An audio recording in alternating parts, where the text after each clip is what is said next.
este ciclo de esta temporada es Escuela de las Emociones. Es decir, que yo espero que ustedes hayan estudiado algo y me vengan a plantear sus dudas. Como soy psicoanalista, los encuentros tienen que ver con esa teoría, la teoría del inconsciente, y tienen que ver con los procesos inconscientes. Entonces yo he salido de la consulta, he dejado a mis pacientes ahí, he dicho, me tengo que ir porque hoy estoy a disposición de todo el mundo. Es decir, que se trata también de incitarles, de promoverles el acercamiento a la teoría del inconsciente, al psicoanálisis, a esa ciencia que es muy reciente, comenzó en el siglo XX, muy reciente, y que nos toca a todos. Nos va a tocar desde la educación, desde la salud, nuestra forma de pensar, nuestra forma de vivir, y a las próximas generaciones. A nosotros nos toca pues, ponernos las pilas para conocer qué es lo que esta nueva ciencia nos viene a plantear y cómo podemos usarla a nuestro beneficio. Todas las ciencias hablan o estudian una parcela de la realidad, no se ocupan de todo. Esa parcela de la realidad de la que se ocupa el psicoanálisis, ustedes disculpen, pero el resfriado me ha pillado,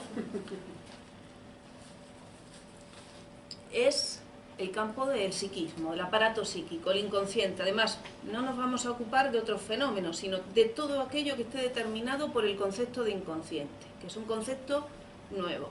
Aunque esa palabra ya se venía usando antes, la habían usado filósofos, la habían usado poetas, pero ahora Freud la va a redefinir como un concepto científico, que va a determinar un método, que es el método de interpretación-construcción, que se desarrolla a partir de esa teoría que nos permite conocer el inconsciente. Es decir, ese método, aplicándolo a las personas, me permite conocer o producir, más bien, es muy interesante también esta distinción, porque no es conocer algo que esté en las profundidades de su cabeza, como muchos a veces pensamos, sino es producir un nuevo conocimiento sobre ti mismo. Y es más que conocimiento, es un saber. Es un cambio en tu forma de pensar las relaciones, en tu forma de amar, en tu forma de hablar. Ahí se ve si uno se está sometiendo al proceso psicoanalítico. Es decir, si empiezo a darle un lugar a esos procesos que yo nunca había reparado en ellos, que acontecían en mi vida pero con mi total desconocimiento. Otras ciencias nos han explicado pues, la física de los elementos que se corresponde a ese mundo físico, la astronomía con respecto a las estrellas, la medicina con respecto al organismo biológico. ¿De acuerdo? Pues nosotros estamos en el campo psíquico. Así que dejemos nuestra vida cotidiana fuera, dejemos nuestro trabajo fuera, porque vamos a trabajar en un orden donde se decide, sí, las decisiones que vamos a llevar a cabo en nuestra vida, pero es un mundo psíquico, que está regido por otras leyes. El título de hoy era ¿cómo funciona nuestra energía psíquica? Cuando uno dice energía es como si nos conectáramos a una red y esa red nos provee de energía para poder funcionar. ¿De acuerdo? Eso nos va a llevar también a recordar algo que para aquellos que han venido a otros encuentros tiene mucha importancia. Como humanos, el hecho de nacer de un padre y una madre y nacer con una disposición humana no hace que seamos seres humanos. El niño, si no hay una familia que lo cuide, que lo eduque, que le dé comer, que le cambie los pañales, que le lleve al colegio, que lo lleve al médico, ¿no? ¿Qué trabajo implica que un niño, un cachorro de humano, se constituya un humano? Sea un hombre, una mujer, vaya a trabajar, constituya su propia familia, etcétera, etcétera, etcétera. Es decir, que no basta con nacer humanos, hay que hacerse humanos. Es un proceso. Y vemos que también en ese proceso surgen complicaciones, dificultades, trastornos, desvíos, que ahí vamos a estudiarlos. Vamos a estudiar la normalidad, pero vamos a ver, gracias al psicoanálisis, que la normalidad, lo que antes era considerado como desvíos o locura, algo que no estaba dentro de la capacidad de explicación de la ciencia hasta ese momento, no va a explicarse porque el aparato psíquico esté estropeado. Antes se pensaba que el loco o estaba endemoniado, o era, ¿no?, una falla, un fallo en su aparato mental. Freud dice que no, que el funcionamiento del aparato psíquico es el mismo en el sueño, en el chiste, en el síntoma neurótico, en el síntoma psicótico, en la normalidad, en los procesos artísticos, que el sistema funciona perfectamente, pero hay diferencias de cantidad, no de la cualidad, no de los deseos. Un loco no tiene deseos diferentes al que tengamos nosotros, considerándonos no locos. Cierro paréntesis, ¿no? En el sentido que nadie está ajeno a la locura. ¿De acuerdo? La locura es una exageración de una palabra normal. Es una cuestión de cantidad lo que nos diferencia. Y eso tiene mucho que ver con el tema que hoy nos convoca. Energía psíquica. Tenemos que tener en cuenta el campo dinámico de la energía. La energía es dinamismo, algo que tiene que estar en funcionamiento. Como dije antes, usando el símil del enchufe, nosotros mismos nos proveemos de energía. No necesitamos ninguna red, no necesitamos una motivación exterior para realizar las acciones. En nosotros mismos está la fuente de nuestros deseos. Pero ¿qué ocurre? Como humanos, solos no podemos nada. Entonces, nuestro desarrollo como ese potencial de hombre y de mujer que uno es cuando nace, y todo lo que requiere en su crecimiento para sobrevivir, para heredar las normas, para aprender a comportarse, para decidir qué uno quiere hacer, etcétera, etcétera, para luego realizar el curso de su vida, eso se hace con la energía de uno, pero con la energía social. Es decir, el sujeto psíquico, el sujeto humano, sin otras personas alrededor, no puede funcionar, no es humano. Entonces lo habíamos visto que era como una necesidad de subsistencia, que hubiera otros. Puede ser papá o mamá, pueden ser buenos o malos, puede ser tu tío, puede ser un orfanato. Hay otro humano o una institución, alguien que se ocupa de que tú vivas, de que vayas a la escuela, de que sirvas para algo. Alguien se ocupa, si no uno no estaría aquí, ¿de acuerdo? Entonces nosotros tenemos que tener claro que hubo personas que se ocuparon de nosotros, que quisieron que viviéramos, que quisieran que fuéramos hombres y mujeres de provecho, ¿de acuerdo? Así que ya esa duda se nos tiene que quitar. Solos no hemos podido llegar hasta aquí, ¿vale? Pues tenemos que pensar eso, que la energía psíquica es una energía que está en nosotros mismos, pero que necesita y requiere del elemento social, de otras personas. Eso va a ser muy interesante porque hay un elemento o una palabra que solemos utilizar como sinónimo de narcisismo, el egoísmo, donde a veces se nos achaca que tenemos que renunciar al egoísmo porque ese egoísmo nos aparta de hacer cosas por los demás. Cuando el egoísmo es necesario, por un lado, para nuestro desarrollo, nuestra supervivencia, nuestro crecimiento, que podamos tener nuestro propio camino. Y además ese egoísmo es intrínseco en el sentido de que si no lo tuvieras, habría una problemática en ti. Es decir, te fallaría esa protección necesaria en ti frente a las agresiones de la vida. Por ejemplo, hay trastornos como la depresión que cursan con una disminución del sistema inmunológico, es decir, de aquello que en nosotros nos tiene que proteger de las agresiones externas para que nuestro organismo siga funcionando, o aquello que nos tiene que proteger frente a lo exterior para, ¿no?, con la autoestima, con el deseo de existir, se impone frente a las agresiones o los límites que los demás te pongan. Pues la depresión, por ejemplo, se está disminuido. Por eso es una enfermedad grave que puede producir enfermedades graves, suicidio o fracasos laborales, matrimoniales, etc. ¿Por qué? Porque es como si hubiera un desinterés en el sujeto para vivir, para oponerse a eso que de alguna manera pues es la supervivencia, lógicamente. Si uno no hace nada, no te puede ir bien en la vida en absoluto, ¿de acuerdo? Entonces, en esa energía el egoísmo va a ser necesario, o el narcisismo. Es decir, que haya una tendencia a utilizar esa energía que está en uno pues, para crecer, para incorporarse cosas, para interesarse por las cosas, para que los demás se interesen por uno, ¿vale? Vemos un bebé y vemos cómo ese bebé, extremadamente narcisista, nos atrae todo el tiempo. Son súper seductores. Es un arma también que utilizan de supervivencia. Si el niño fuera una rata peluda desagradable, casi que habría más aversión para cuidar eso. Sin embargo, el nene, ¿no? La nena son, ¿no? Te enamoran, te miran con esos ojitos, te ríen. Es decir, que en su narcisismo quieren ser el centro de la cuestión. ¿Para qué? Para asegurarse de que va a haber alguien que les va a proteger, que les va a cuidar, que les va a dar lo que ellos necesitan. Ellos no se pueden proveer de nada. Es más, el bebé no puede ni coger nada. Tarda un tiempo en poder tomar cualquier cosa, luego un tiempo en poder invocar y metérselo en la boca, un tiempo, es decir, todo es un tiempo de aprendizaje, de trabajo y de alguien que nos enseña cómo hacerlo, ¿vale?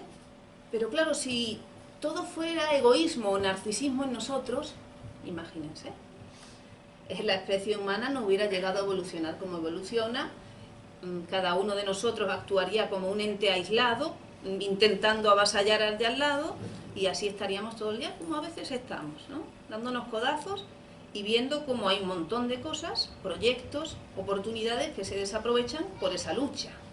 Porque claro, si yo quiero y tú quieres, al final destruimos el pollito, ¿no? Como se dice. Entonces, una parte del desarrollo de las personas tiene que ver con aprender a cooperar, aprender a renunciar a parte de tu egoísmo, de tu satisfacción, a cambio de otro tipo de satisfacción, de conseguir otro tipo de cosas. Porque luego vamos a valorar el resultado de esa alianza, lo que vamos a hacer juntos, si vamos a derrotar al enemigo, si vamos a conquistar este cliente empresarial, si vamos a conquistar, ¿no? Hasta para ligar nos vamos con los amigos o con las amigas, ¿no? Entonces, que necesitamos de los otros para todo. Pero luego vamos a, además, sentir como gratificación esa misma relación. Es decir, las relaciones entre los amigos, entre los compañeros, va a ser otra fuente de alimentación de tu ego, de tu bienestar. Que haya otras personas que te quieran, que hagan cosas por ti, evidentemente tú tienes que hacer cosas por ellos, pero eso también te da autoestima, te da seguridad, porque ya no estás solo. Entonces hay dos caminos en esa alianza social. Conseguimos más cosas y además no estás solo. Es decir, que tu protección frente a las agresiones externas, tu protección frente a otro que a lo mejor tenga más fuerza dialéctica, ahora que estamos de elecciones de Estados Unidos, ¿no? Está la pasta y luego está también lo que digo, cómo convenza a los demás, ¿no? Entonces también que haya otros que te apoyen es necesario para que tu palabra no tiemble, ¿no? Y eso te permite conseguir las cosas. Pero todo eso es un proceso. Cuando somos pequeñitos no podemos eso. Los demás son para nosotros rivales. Ahí nos estamos conformando. Nuestra energía, sí, es una energía bruta en nosotros. El niño es todo necesidad, instinto, pulsión. Además vemos cómo atraviesa una serie de fases en las cuales va pasando en su propio cuerpo biológico. Vemos como, ¿no? No me sé los periodos, pero tal leche, luego papilla, luego comida no sé qué, luego frutita, luego el ácido, luego, venga, ya vamos a la guardería, venga. Hay un montón de periodos que determinados por el modo de evolución físico-social del bebé, ¿no? Es decir, que hemos visto que si lo poníamos a hacer algo que no podía, entonces le ponemos a hacer cosas que puede. ¿Para qué? Para que las vaya incorporando y vaya pudiendo luego, gatea primero para fortalecer sus músculos, para luego poder caminar, es decir, le vamos facilitando el camino de una aparente normalidad, que esa normalidad luego está determinada de que cada uno de nosotros somos diferentes, ¿vale? Aunque partamos de los mismos deseos, de las mismas disposiciones, cada uno de nosotros tiene modalidades diferentes. ¿Por qué nos diferenciamos en eso? Bueno, es que cada uno goza en un punto diferente, de una forma diferente, ¿no? Si a cada uno de ustedes le digo la misma frase, a cada uno de ustedes no responde de la misma manera la frase. Si le acaricio la oreja, cada uno de ustedes su oreja no tiene la misma sensibilidad. Es decir, que en nuestro crecimiento hay cosas que nos han impresionado más que otras, o hay fenómenos que hemos vivido con mayor intensidad que otras personas, y eso genera una sensibilidad en nuestro aparato. ¿De acuerdo? Esas sensibilidades se van marcando en esos primeros años y van a determinar también nuestra futura modalidad en el desarrollo sexual. Saco la palabra sexual, por fin, porque la energía psíquica, la energía de nuestro aparato, que he dicho que era del sujeto, pero que el sujeto no era sino otras personas, esa energía es sexual.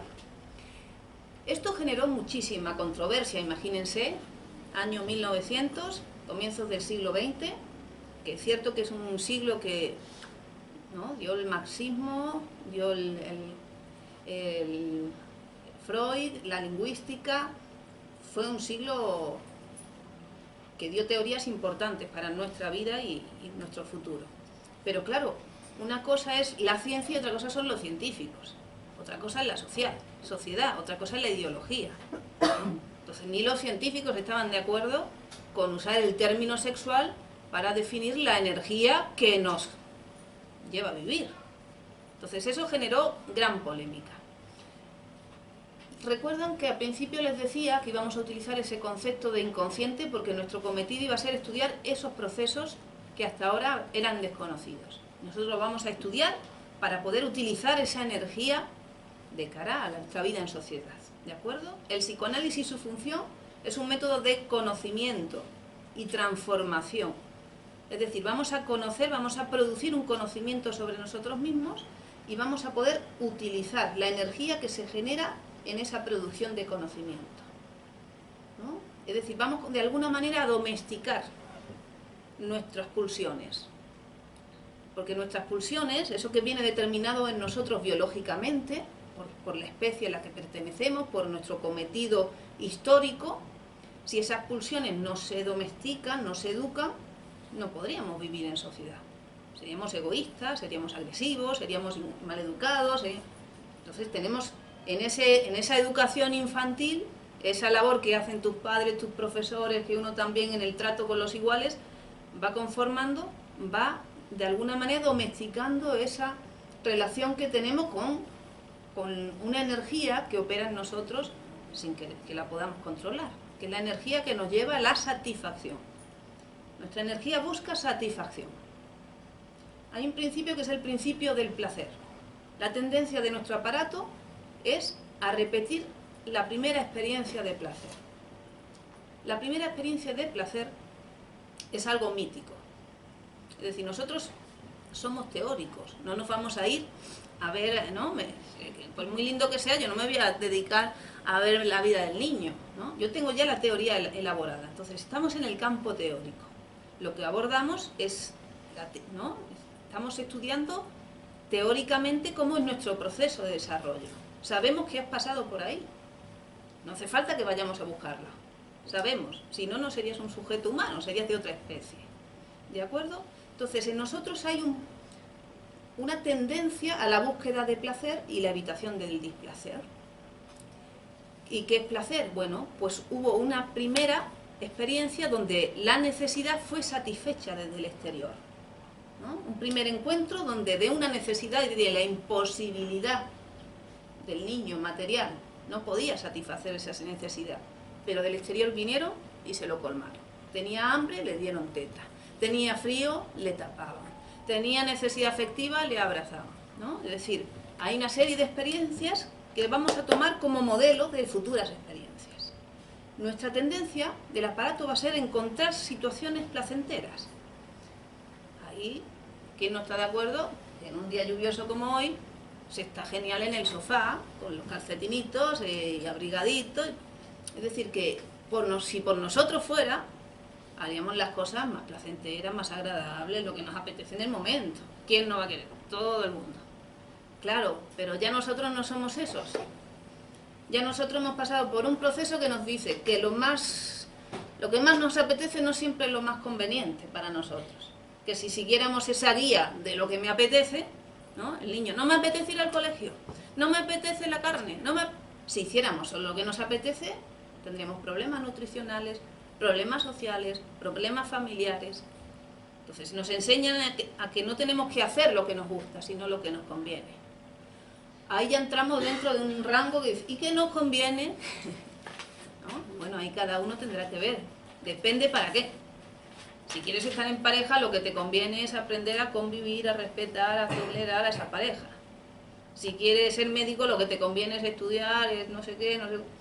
Depende de donde tú pongas tu deseo te conviene una cosa o en otra. Si uno no tiene deseos, dices, bueno, pues si no quieres hacer nada con tu vida, tú quédate en el sofá. A lo mejor te conviene eso, ¿no? Pero claro, si uno no quiere eso y tú dices, quiero ser una persona inteligente, bueno, te conviene ir a la biblioteca, te conviene encontrarte con otras personas, te conviene encontrarte con pensamientos que sean diferentes a los tuyos, ¿no? Entonces uno, aunque tenga que hacer un sacrificio, aunque tenga que salir de casa, se tiene que vestir, peinar, tal, pero está pagado. Primero porque cuando te arreglas eres otro, cuando te encuentras con otras personas eres otro, no eres ese del placer, eres otro. Te ponen linda no para ti, ¿no? Si vemos a las personas que están un poco enfermas o son un poco más antisociales, vemos cómo se descuidan. ¿Por qué? Porque uno se ducha para los otros, no para uno, si uno no se da cuenta, ¿no? Te cortas el pelo no para ti, porque alguien a que le gusta con el pelo corto, y lo que ese alguien te da, ¿no? Lo que te transmite, pues te retroalimenta, ¿no? Te compras el pañuelito y nadie te dice nada y el pañuelito no te gusta. Ahora te dice tu amiga, ¡ay, qué lindo pañuelito! Y dices, ¿no? Y ahí ya tu pañuelito tiene sentido. Pero es así, ¿no? A veces las mujeres se pelean con los maridos, se enfadan porque dicen que no se fija nunca en mí. Y es verdad, ¿no? No es que se fije, no, es que como conviene para el amor que le digas de vez en cuando a tu mujer algo, conviene que mires un poquito y le digas, porque si no, ¿con quién vives? ¿No? Si no, ¿dónde tienes tu energía? En el matrimonio no, en la pareja no. Seguramente la tienes en un circuito interior, o la tienes con otra, ¿no? Evidentemente. Pero si tú vives con alguien, esa energía la tienes que poner en ese objeto que está fuera tuya, ¿no? Algo te tienes que interesar por esa persona. Entonces, esa tendencia del placer que decimos que es constitutiva, que forma parte de nuestro aparato, no está sola.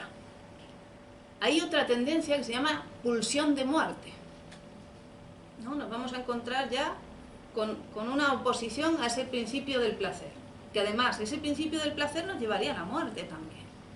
No permitiría poder desarrollar ningún proyecto. ¿Por qué? Porque esa pulsión de muerte va a ser necesaria para la vida, porque va a ser ese sistema inmune que viene y se defiende. Va a ser el punto que en una carta pone el punto y te la mando y ya puede llegar, porque si no hay pulsión de muerte yo no puedo terminar de escribir la carta, yo no puedo terminar de encontrarme contigo para irme a hacer otra cosa, ¿no? Cuando la pulsión de muerte está mal instalada en uno, se desarrollan enfermedades, hay problemática social. ¿Por qué? Porque la necesidad de separarnos, tiene que haber una necesidad de unirnos, pero separarnos también. Porque cuando me separo me di cuenta que somos dos. Cuando me voy a mi casa digo, mira, di una charla. ¿Y cómo fue la charla? Puedo decir cómo creo que fue o cómo la he sentido. Pero si nos tiramos aquí 3 días, al final no hay charla, hay tortura. Imagínense. Terminarían las circunstancias ya, pues nos tenemos que pelear para terminar. No, la puntuación es casi tan importante como el deseo de encontrarnos. No hay deseo de encontrarnos si no hay puntuación. En las sesiones de psicoanálisis son fundamentales, ¿no? En la cuestión del tiempo, por ejemplo. Que el tiempo psíquico no es ese tiempo del reloj, es otro. No viene determinado por el tiempo aristotélico. Eso nos sirve para encontrarnos, es un tiempo social, para poder venderlo. Yo le digo, pues le cito a las 11. En las 11:30 tengo citada a otra persona. Entonces usted de 11 a 11:30 tiene que aprovechar, tiene que implicarse ahí. Si no hay tiempo, no hay posibilidad de encuentro. Que uno siempre quiere más. Eso es necesario en las relaciones. Es necesario quedarse con ganas de más. No hay que calmar el hambre nunca. La energía tiene que ver también con eso. Nuestra energía es continua. Pero no puedo estar continuamente así, sino que es continua pero con discontinuidad. Es decir, viene el sueño, interrumpe. Viene la clase, interrumpe. Viene el recreo. Viene el encuentro con gimnasia, viene el encuentro con Pepi. Es decir, que todo es un montón de tiempos donde mi energía tiene que ponerse en mí, tiene que volver a ponerse en la realidad, tiene que volver a ponerse en mí, volver a ponerse en la realidad. Porque si no, no podría tener ningún uso la energía. En las patologías, por ejemplo, esa energía que tendría que salir de mí para poder interesarme por la otra persona, por lo que dice el profesor, por lo que dice el libro, en las patologías me cuesta mucho poner esa energía fuera de mí. La tengo dentro de mí, ¿no? En mis fantasías, en mis recuerdos, en mi enfermedad, en mi órgano. Y la lesión viene por eso, porque esa energía no está libremente como tiene que estar en el aparato, ¿vale? Entonces, ¿no? Tenemos que atajar esa dificultad que tiene esa persona para interesarse por algo que es conveniente para él, que es en algo que esté fuera de él, ¿no? Entonces nos vamos constituyendo desde la necesidad de conformarnos como un sujeto, pero a partir de los demás. Entonces es todo el tiempo una necesidad de, para ser, me tengo que encontrar con otro, que me da mi imagen, que me da mi función. Sin paciente, yo soy psicoanalista, pero sin paciente no puedo hacer psicoanálisis. Para que yo sea psicoanalista, el paciente tiene que poner esa otra parte. Claro que no sirve solo que haya un paciente para que yo sea psicoanalista. Eso lo da mi formación, la escuela en la que pertenezco. Pero para que haya psicoanálisis hace falta esos dos lugares. Para que haya amor hace falta dos lugares, ¿no? El otro día estaba en otro encuentro que hablábamos del amor, de la sexualidad y la mujer. Digo, bueno, si vengo aquí, yo les hablo, les violo, es decir, que hablo yo, el deseo es todo mío y ustedes no hablan nada. Digo, en el amor así no se puede ir. El amor es, tenemos que producirlo entre los dos lugares. No está ni siquiera en lo que yo quiera decirles, ni lo que ustedes quieran decirme, sino lo que hagamos en este momento. Entonces eso en realidad es la relación. Porque si no, yo les doy. ¿Y qué sé lo que toman ustedes? A lo mejor están solo encerrados en su propio pensamiento y se van igual que han venido. Porque la única manera de llevarse algo es hablando. Ustedes ahora hacen preguntas y ese que haga pregunta ha abierto su aparato, ha salido su energía, ha entrado la energía y se puede llevar algo. Y el que no abre tiene su aparato cerrado. El sexo es igual. Todos nosotros tenemos sexualidad. Pero ¿y para qué le sirve? La sexualidad sirve si la pongo en juego en la realidad. En el acto sexual, en el encuentro con las amigas, haciendo cine, haciendo no sé qué, haciendo no sé cuánto. Mi sexualidad se expone en mi realidad. Pero cuando me expongo, si me quedo callado fantaseando, ¿eso es sexualidad? ¿Quién se entera? ¿Qué huellas quedan? Si no quedan huellas, ¿no? Si no soy capaz de preguntar porque a ver si me equivoco, no hubo nada, no quedó nada. Las equivocaciones, que habría que ver si son equivocaciones o no, porque para el inconsciente no es una equivocación, por eso que el inconsciente sabe. Entonces si uno confía en el inconsciente y se deja hablar, le va a ir mejor en la vida. Pero no es equivocación, es la manera en la que uno pudo salir de uno. Entonces luego te va a venir algo del exterior que tiene que ver contigo. Así que la felicidad es eso, poder recibir algo del exterior sobre ti. Ah, pues entonces no sé de esto. Ah, pues sí sé de esto. Ah, pues... Porque si no, uno no sabe nada de uno mismo. Lo que tú piensas de ti no eres tú. Sí, a usted le pasa igual. Todo lo que piensas de ti misma no es. Para saber de ti misma tienes que salir de ti. Para poder usar tus deseos tienes que ponerlos fuera, en algo, en algún proyecto. ¿Y cómo sé si ese proyecto me interesa o no? No lo vas a saber. Hasta que no lo hagas, no se sabe. Además, el deseo no desea objetos. Por tanto, hagas lo que hagas, tu deseo lo puedes poner perfectamente y obtener satisfacción. Siendo fontanero, siendo electricista, siendo prostituta, siendo... Y perdón por los ejemplos. Lo digo a veces así un poco llamativos para que se despierten algunos que a veces se angustian en las charlas. Si uno siempre dice las cosas que el otro espera escuchar, nadie te va a escuchar. Uno tiene que decir cosas que sorprendan al otro para que el otro se despierte y salga de su circuito interior. Que no es solo algo que les pase a ustedes, que a mí también me pasa, que al otro... Que nuestra conciencia, que es otro de los niveles tópicos del aparato, estamos en la energía que es dinámico. Es dinamismo, es flujo, ¿no? El flujo conviene que esté puesto a que lo podamos aprovechar. Si tú tienes un transformador de electricidad ahí y lo tienes desenchufado y no le enchufas ningún aparato, no te sirve. Ustedes son magníficos, ¿vale? Y no hacen nada, como si no fueran magníficos, ¿no? toda la posibilidad, toda la potencia que tienes, no te sirve para nada. Entonces, como el que... La vida se compone de innumerables pasos que a veces no sabemos a dónde dirigir. Psicoanalizarse es abrir un espacio en tu vida para vivir mejor los años futuros.